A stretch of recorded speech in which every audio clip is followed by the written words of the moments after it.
Formal lang kumasa ang former bantamweight unified champion Junto Nakatani sa inaalok na laban nitong si Turki Al-Sheikh sa Saudi Arabia na kung saan ay bibigyan pa ng isang pagkakataon ang nasabing Japanese fighter upang magpakitang gilas sa nasabing bansa at mula sa tagapagsalita nitong si Nakatani ay wala daw magiging problema kung sino man ang itatapat na fighter nitong si Al-Sheikh para sa nasabing hapon. Kaya hindi na po kikilatisin pa nitong kampo ni Nakatani kung sinong fighter ang itatapat ni Al-Sheikh para sa nasabing Japanese boxing superstar. Well, ang storyline po dito ay kailangan munang magpakitang gilas itong si Nakatani upang mas mabenta ang kinakasang laban nito kay Naoya Inoue. Keep in mind po na atin ang nabalita na mayroong humigit kumulang $30 million na kabuang budget ang ipapaluwala nitong si Turki Al-Sheikh upang magmaterialize lamang ang laban nitong si Inoue kontra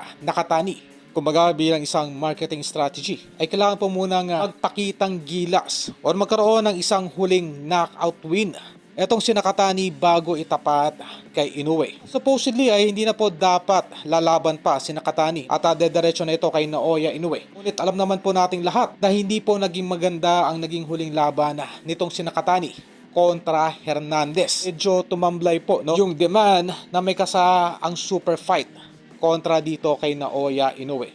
Kumbaga ito ay itutuloy pa rin. Pinupunto lamang nitong kampo ni Turki Al-Sheikh ay kanila po nga i-delay muna ang naturang mega fight. Kailangan muna nga magpakita pa ng isang dominanteng pagkapanalo itong si Nakatani bago tuloy ang i-match up dito sa tinaguraang The Japanese Monster Naoya Inoue.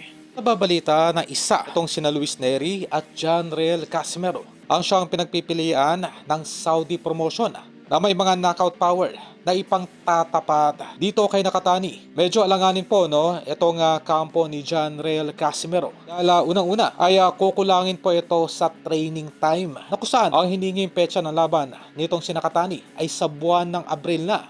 Namistulang alanganin po dito sa ating kababayan na hindi pa po nakakapag-umpisa sa kanyang training.